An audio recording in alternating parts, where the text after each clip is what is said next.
Hi hello my dear மக்களே, வணக்கம். இன்றைக்கி வந்து பார்த்துட்டிங்கன்னா சென்னை இந்த ஐபிஎல்லில் கடைசி போட்டி தான் விளையாட போகுது அப்படிங்கிறது வந்து உறுதியான மாதிரி தான் ஒரு சுச்சுவேஷன் வந்து இருக்குது. பாய் பாய் டாடா குட் பாய் கயா. இன்றைக்கி குஜராத்தோட சென்னை குஜராத் ரெண்டுமே மோத இருக்கிறாங்க.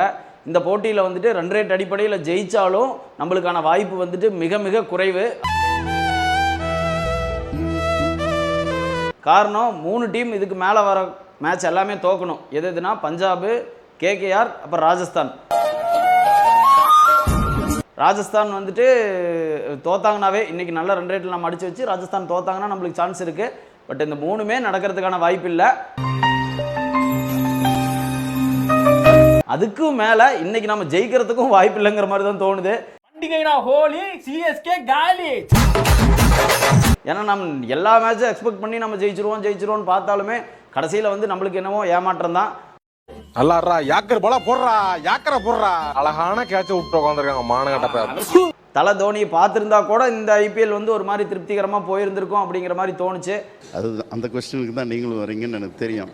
பட் டீம் வந்து நல்ல எஃபோர்ட்டு, நல்ல ஃபார்மு எல்லாமே இருந்தாலும் பவுலிங்கில் வந்துட்டு நிறைய சொதப்பல் பண்ணது நம்ம டீமுக்கு வந்துட்டு இந்த ஐபிஎல்லில் பெரும் பின்னடைவாக தான் இருக்குது. நெட்டு டேட்டா போட்டு எங்களை பார்த்துக்கிட்டு இருக்கீங்களாடா, யாரா நீங்களா? இதெல்லாம் மீறி ஒருவேளை நம்ம வந்துட்டு செமிஃபைனலுக்குள்ளே, அதாவது குவாலிஃபையருக்குள்ளே போயிட்டோம் அப்படின்னா கண்டிப்பாக கப்பு நமக்கு தான். முக்கியம். இந்த ஐபிஎல்லை பொறுத்தளவுக்கு அடுத்த சென்னை டிஷர்ட் வந்துட்டு அடுத்த வருஷம் தான் போட போகிறேன். அடுத்த வருஷம் உங்களை சந்திக்கும் வரை உங்களிடமிருந்து விடைபெறுவது உங்கள் Velnabi. see you, bye bye, take care, tata. பார்த்துல என்ன ஆட்டம் ஆடினடா.